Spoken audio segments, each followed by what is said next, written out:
Assalamualaikum warahmatullahi wabarakatuh. Selamat pagi, salam sejahtera untuk kita semua.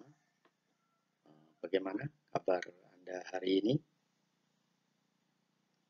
Mudah-mudahan kita semua dalam keadaan sehat, dalam keadaan baik-baik saja, terhindar dari segala macam penyakit, terutama yang sedang heboh ini di masa pandemi COVID-19. Mudah-mudahan kita terhindar dari virus yang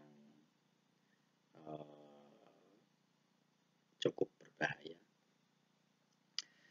Hari ini kita akan membahas tentang hakikat pendidikan setelah sebelumnya kita membahas tentang hakikat manusia. Mengapa sih kok tidak langsung ke hakikat pendidikan? Kemarin sudah kita bahas kenapa hakikat manusia dulu yang dibahas untuk membahas di perkuliahan mengantar ilmu pendidikan. Baiklah, rekan-rekan mahasiswa, apa itu pendidikan? Sebelum kita membahas tentang definisi pendidikan, kita semua harus tahu dulu apa itu perbedaan antara kata atau istilah pendidikan, pengajaran, dan pelatihan. Dalam pendidikan, kata-kata pendidikan itu adalah kata kerjanya adalah mendidik. Sedangkan pengajaran, kata kerjanya adalah mengajar, dan pelatihan adalah melatih. Apa sih perbedaannya pada tiga istilah ini, atau tiga definisi ini, atau tiga kata ini? Mendidik itu lebih kepada olah hati. Menurut Nabi kita sebagai umat Muslim, bahwa ada satu organ yang itu sangat menentukan. Bila organ itu baik, maka semuanya akan menjadi baik. Apa itu hati? Maka melalui pendidikan inilah harapannya disentuh olah hati itu. Jadi dari pendidikan inilah semua organ, semua unsur dalam tubuh ini, baik unsur yang fisik maupun psikis, itu disentuh oleh pendidikan. Sedangkan pengajaran sifatnya lebih ke olah otak, olah kognitif, olah intelektual. Jadi pengajaran lebih ke bagaimana memberikan pengetahuan, bagaimana memberikan pengajaran, sifatnya lebih ke olah otak. Dan yang terakhir adalah pelatihan. Kalau pelatihan itu lebih kepada olah keterampilan, olah skillnya, olah pembiasaannya. Apa itu tangan, ataukah itu lidah, dengan olah bicara misalnya, ataukah itu kaki, olahraga sepak bola misalnya, kaki yang lebih diutamakan. Itulah pelatihan. Gitu ya.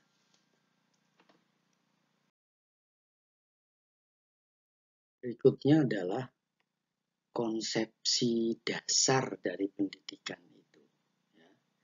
Jadi kalau kita bicara pendidikan, ada beberapa konsepsi yang merupakan fondasinya dari pendidikan itu. Apa itu? Yang pertama adalah pendidikan itu berlangsung seumur hidup. Maksudnya apa? Ketika kita melaksanakan pendidikan, itu tidak akan cukup dengan gelar doktor, apalagi sekedar magister dan sarjana. Itu bukan berarti kita selesai melaksanakan proses pendidikan. Pendidikan itu berlangsung seumur hidup. Bahkan pendidikan itu dimulai dari masa prenatal, masa sebelum lahir. Walaupun kita sering mengatakan bahwa pendidikan berlangsung seumur hidup itu dari mulai lahir hingga ke gendongan, hingga ke liang lahat misalnya. Tapi kenyataannya malah lebih dari itu. bahwa pendidikan itu kita mulai dari pendidikan yang prenatal, sebelum kelahiran. Orang Jawa misalnya, itu ada tradisi mitoni, ada bahkan sekarang yang sedang berkembang malah 4 bulan gitu. Kenapa? Karena katanya 4 bulan itulah ditiupkannya ruh dari janin itu. Maka pendidikan itu memang berlangsung seumur hidup.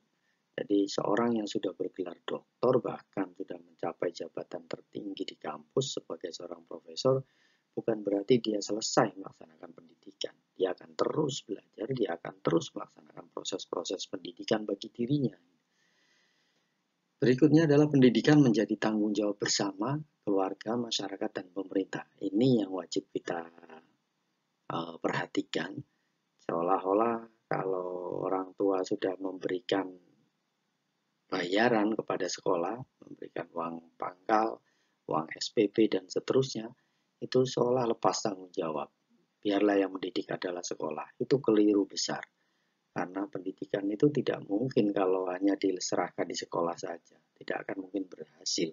Maka perlu peran serta ketiga lingkungan ini, ketiga pihak ini.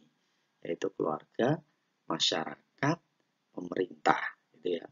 Pemerintah menyediakan dengan fasilitas-fasilitas pendidikan, gitu kan. Dengan sarana prasarananya, gedung sekolah dan sebagainya. Keluarga juga melaksanakan pendidikan dengan seringnya atau intensitasnya lebih banyak di rumah, itu akan pendidikan keluarga sangat-sangat penting, apalagi di masa pandemi ini.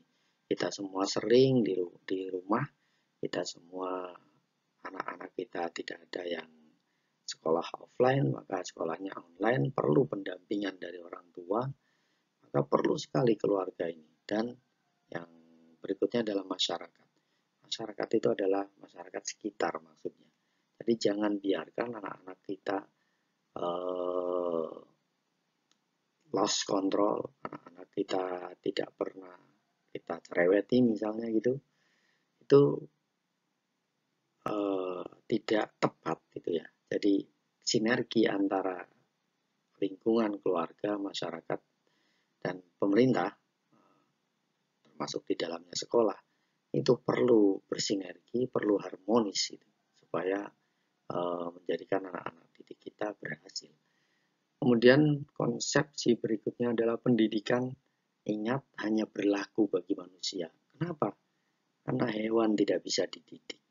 Hewan mungkin masih bisa dilatih dengan cara membiasakan tadi, dengan cara mengolah keterampilannya tadi. Tapi kalau pendidikan itu lebih dari sekedar dilatih. Pendidikan itu melebihi dari dilatih dan melebihi mengajar, bahkan melebihi bimbingan. Itu proses pendidikan, gitu ya. Jadi pendidikan memang hanya berlaku bagi manusia. Karena hewan tidak bisa dididik. Hewan hanya bisa dilatih. Kemudian yang ketiga, manusia perlu dididik. Kenapa? Karena manusia dilahirkan dengan potensi, bukan dengan insting yang banyak.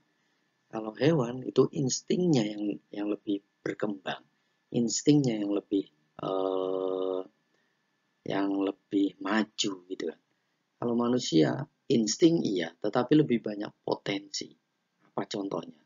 Ketika Anda lahir tidak ada yang membantu sama sekali misalnya, itu Anda kan eksistensinya belum tentu sampai sekarang Anda masih hidup.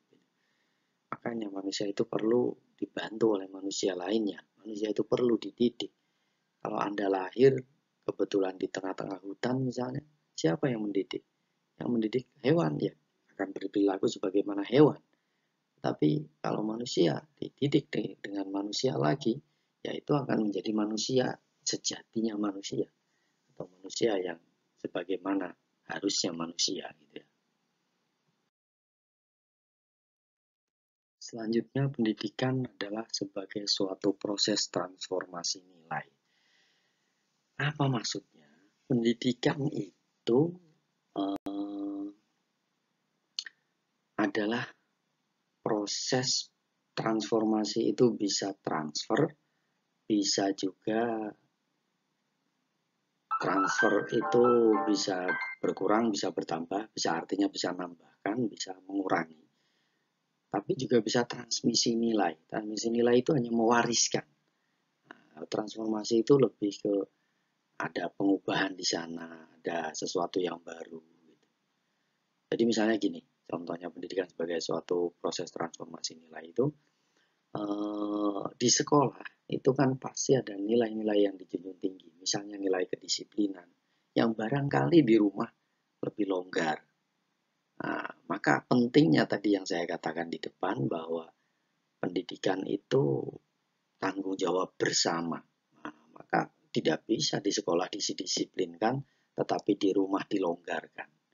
Makanya perlu sinergi antara sekolah, masyarakat, dan keluarga, atau keluarga, sekolah, dan masyarakat. Itu. Jadi harus seimbang, harus harmonis. Gitu ya.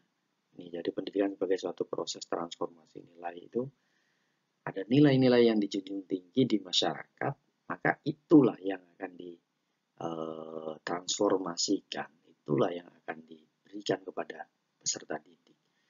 Terus kemudian konsepsi lainnya adalah tujuan pendidikan. Apa sih sesungguhnya tujuan dari pendidikan itu?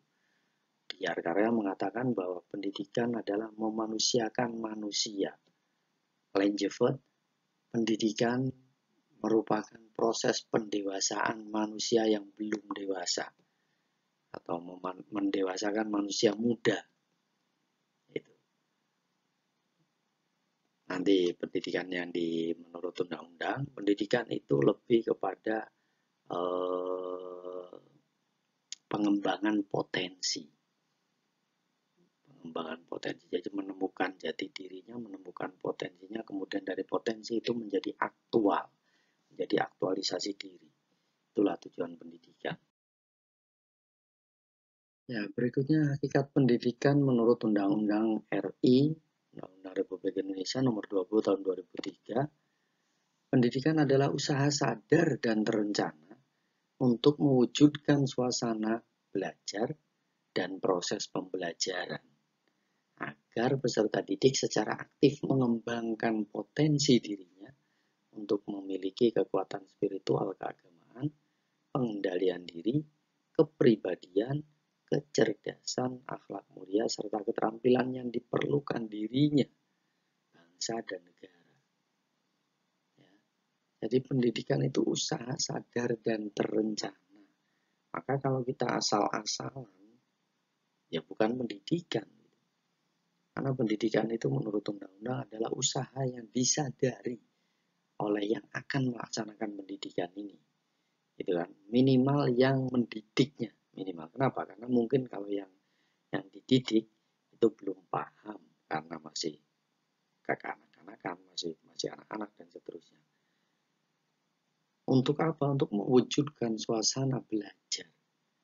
Nah, jadi kalau di sekolah itu harus pihak sekolah harus bagaimana mengkondisikan peserta didiknya untuk menciptakan suasana belajar dan proses pembelajaran, ya kan?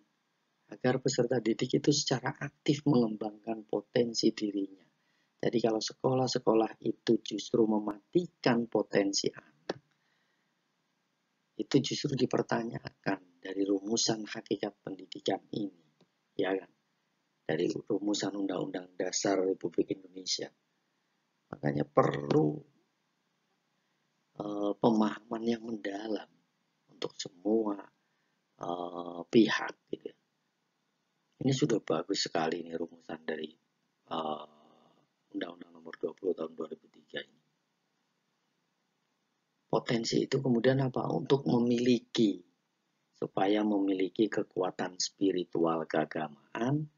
Nah, kalau dispesifikan ketujuan pendidikan, itu akan muncul iman dan takwa, membentuk manusia yang beriman bertakwa. Kemudian setelah itu pengendalian diri, artinya dia dewasa secara psikologis, kepribadian, kecerdasan, akhlak mulia, serta keterampilan yang diperlukan dirinya, bangsa, dan negaranya. Gitu. Itulah hakikat pendidikan menurut Undang-Undang Nomor 20 Tahun 2003. Ilmu pendidikan itu sebagai ilmu yang bersifat deskriptif normatif, jadi perlu saya jelaskan bahwa sifat ilmu itu ada yang deskriptif, ada yang normatif, ada juga yang teoritis, praktis, dan pragmatis. Begini, rekan-rekan mahasiswa, bahwa ilmu pendidikan itu bisa disebut sebagai yang deskriptif. Deskriptif itu artinya hanya menjabarkan, hanya menjelaskan. Tetapi ada normatifnya. Jadi kalau ditanya, ilmu pendidikan itu sebetulnya ilmu yang normatif apa deskriptif? Kalau di antara dua itu, sebetulnya dia lebih ke normatif. Ilmu pendidikan itu lebih ke normatif. Normatif itu bagaimana sih? Ada sesuatu yang diajarkan, yang kemudian itu dijunjung tinggi. Ada nilai yang dijunjung tinggi bersama. Itu kan pendidikan. Ya. Tapi juga deskriptif. Kenapa deskriptif? Kadang-kadang dalam ilmu pendidikan itu yang dipelajari adalah sejarah pendidikan misalnya. Aliran-aliran pendidikan, terus gerakan-gerakan pendidikan yang sudah lewat. Itu namanya deskriptif. Psikologi misalnya, sosiologi misalnya, itu apa? Bukan normatif, tapi deskriptif. Jadi tidak ada nilai yang begini loh, yang dikatakan misalnya ilmu patologi sosial misalnya, penyimpangan-penyimpangan. Ya dijelaskan saja penyimpangan-penyimpangannya itu. Gitu. Itu hanya mendeskriptifkan. Terus ilmu pendidikan sebagai ilmu selain deskriptif normatif, pendidikan juga bersifat teoritis, sistematis, historis. Maksudnya apa?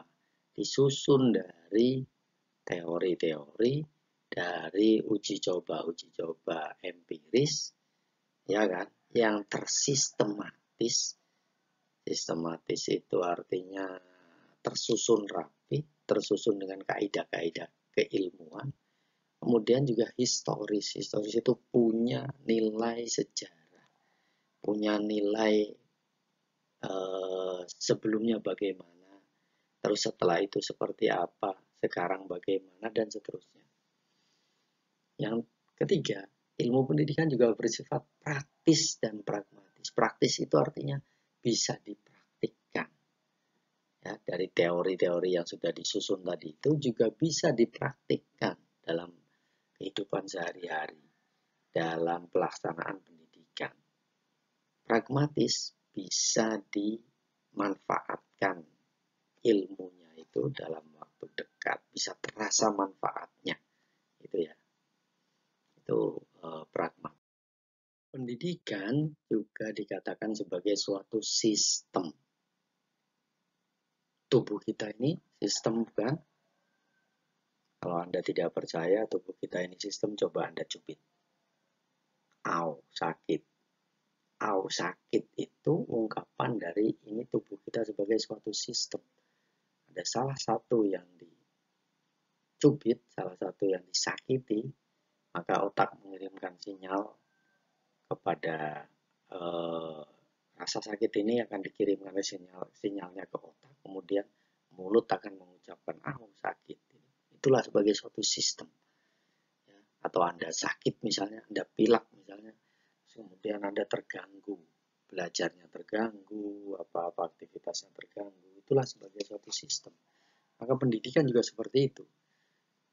Artinya sistem itu adalah merupakan satu kesatuan yang utuh dari berbagai macam unsur, dari berbagai macam komponen yang saling berkaitan antara satu dengan lainnya dalam mempengaruhi perkembangan peserta didik menuju tujuan dari pendidikan. Tujuannya apa? Kalau menuju kedewasaan ya tujuannya mendewasakan itu. Yang dimaksud komponen-komponen atau unsur-unsur itu adalah ini, masukan atau input, terus kemudian dia akan diproses dan kemudian akan menjadi output atau keluaran. Kita akan jelaskan lebih detail mengenai sistem ini.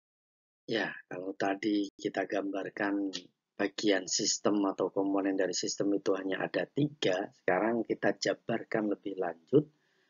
Yang dimaksud dengan input tadi itu adalah raw input atau masukan mentah di sini. Masukan mentah itu yang dimaksud adalah peserta didiknya. Jadi orang kalau kita ibaratkan di sekolah, di suatu lembaga pendidikan formal, raw inputnya adalah peserta didik. Kemudian peserta didik ini akan diproses menjadi output keluaran. Nah, dalam proses itu dipengaruhi oleh 2 komponen besar yang dinamakan instrumental input dan environmental input. Apa sih instrumental input itu? Masukan instrumental itu. Apa sih masukan lingkungan itu atau environmental input? Nah, nanti kita akan kaji. Gambar ini lebih detail lagi, teman-teman mahasiswa. Tadi raw input itu adalah siswa baru. Kemudian siswa baru ini akan diproses pendidikan menuju ke lulusan, harapannya ya. Nah, siapa yang mempengaruhi tadi? Dikatakan instrumental input dan environmental input. Instrumental input itu apa saja sih? Di antaranya adalah kurikulumnya, tenaga pendidiknya, guru maupun non-guru, administrasinya, anggarannya, sarana prasarana, dan lain-lain. Di sini ini banyak instrumental input ini. Pokoknya semua yang terlibat, semua sarana prasarana, semua masukan yang bisa mempengaruhi dari proses pendidikan itu. Kemudian yang kedua adalah environmental input atau masukan lingkungan. Masukan lingkungan ini adalah lingkungan berbagai lingkungan, keamanan, bisa kependudukan secara demografi, secara sosial budayanya bagaimana, politiknya bagaimana, ekonominya bagaimana, dan lain sebagainya. Ini kan akan mempengaruhi, misalnya dalam situasi perang. Proses akan terganggu, maka otomatis akan mengganggu berbagai komponen yang lain. Misalnya lulusannya, sekarang saja lah, masa pandemi misalnya. Itu kan akhirnya memporak-porandakan sistem yang sudah terbangun selama ini. Jadi ujian jadi tidak jelas lah menurut saya ukurannya, karena ujian daring ya, ujian online. Bahkan kelas 6 di SD tidak ada ujian nasional gitu. Dan seterusnya. Itu menunjukkan bahwa memang kita tidak ada jika salah satu dari lingkungan ini atau dari instrumental input ini ada masalah, maka akan mempengaruhi keseluruhan dari sistem itu. Itulah sistem gitu ya. Tadi yang saya contohkan, kalau tubuh ini salah satu bagiannya ada merasa sakit, maka yang bagian tubuh yang lain akan juga terkena dampaknya. Nah, proses ini kemudian akan diproses, raw input ini atau siswa baru ini akan diproses menjadi lulusan yang berkualitas tentunya harapannya. Tetapi tidak lupa ternyata ada putus sekolah atau drop out. Jadi bila prosesnya ini ternyata tidak berjalan sesuai rencana, maka bisa jadi siswanya akan, yang paling fatal adalah putus sekolah atau drop out. Kalaupun tidak ya ada lulusan yang kurang berkualitas dan seterusnya dan seterusnya.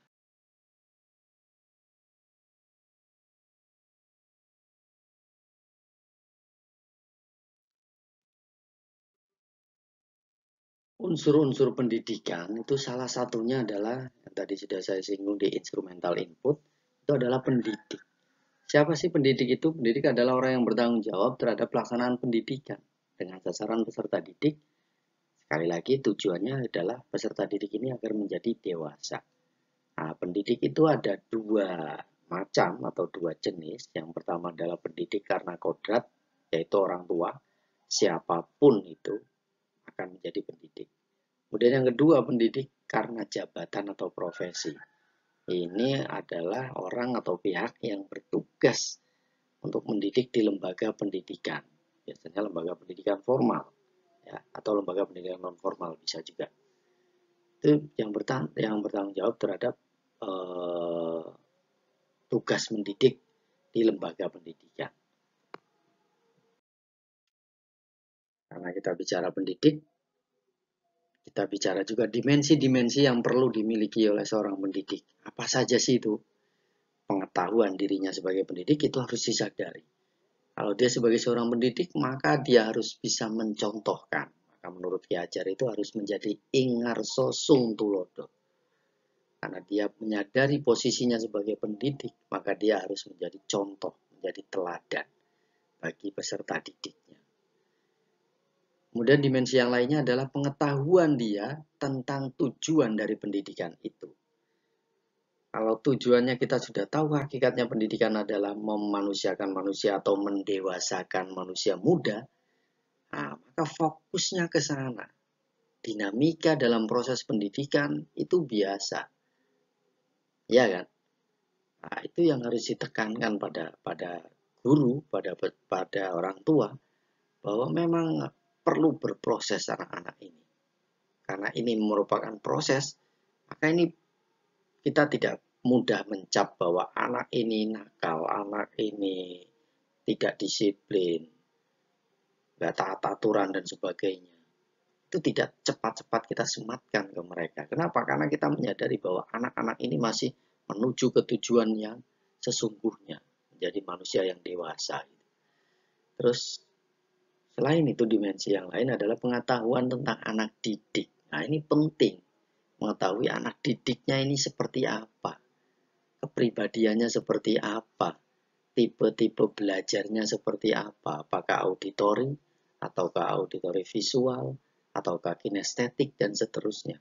Ini perlu kita pelajari. Berikutnya cara-cara mendidiknya yang sesuai dengan kodrat atau keadaan anak untuk mencapai arah pencapaian tujuan. Ya tadi misalnya, gaya belajarnya kalau dia auditori, artinya dia lebih suka mendengarkan, kita akan memberi dengan metode apa? Kalau dia lebih senang dengan melihat dan mendengarkan, kita harus memberi apa? Kalau dia lebih suka dengan gerakan-gerakan kinestetik tadi itu, kita harus mencontohkan dengan apa? Dan seterusnya dan seterusnya.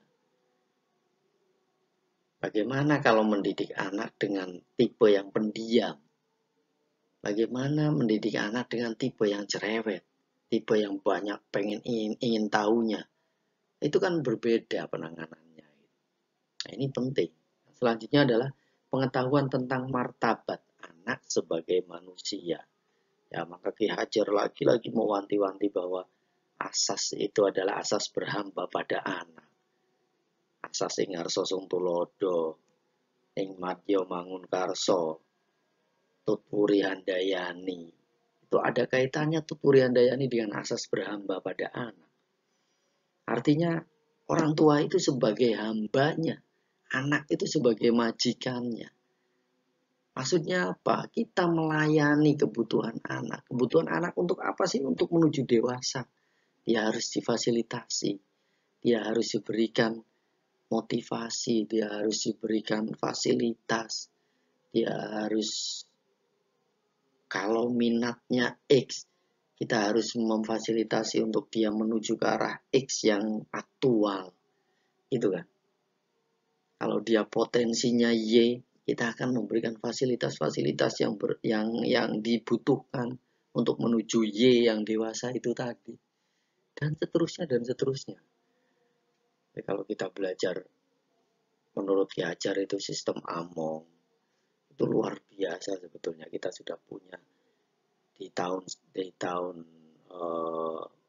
sebelum kemerdekaan, bahkan kita sudah dicontohkan oleh Ki Hajar itu bagaimana perguruan tinggi taman siswa mendidik anak-anak didiknya dengan penuh kasih sayang, dengan sistem Among itu tadi, asah, asih, asuh, dan seterusnya, banyak yang sudah dicontohkan oleh Ki Hajar.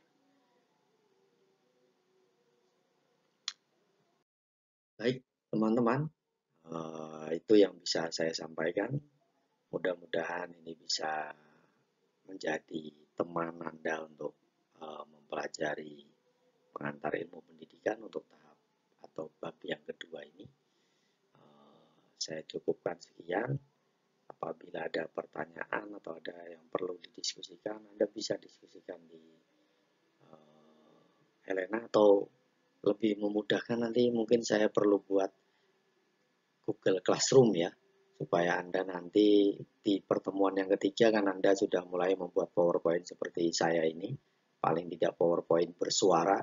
Syukur-syukur kalau seperti saya ini PowerPoint yang ada video masing-masing diri Anda, sehingga saya bisa tahu wajah-wajah cantik dan gantengnya Anda ya. Jadi nanti mohon setelah ini Anda akan bersiap-siap untuk presentasi mulai dari bab 3. Nanti secara detail akan saya sampaikan melalui WA Group. Terima kasih atas perhatiannya teman-teman semua. Mudah-mudahan sekali lagi kita dalam keadaan sehat, kita dalam keadaan happy, tidak tertekan di masa pandemi ini. Karena tertekan akan membuat imun kita berkurang dan akan lebih mudah terserang penyakit-penyakit, terutama yang sedang dihebohkan ini, yaitu COVID-19. Jangan sampai, mudah-mudahan kita semua dalam keadaan baik-baik saja, dalam keadaan tetap semangat. Terima kasih. Billahi taufiq wal hidayah. Assalamualaikum warahmatullahi wabarakatuh.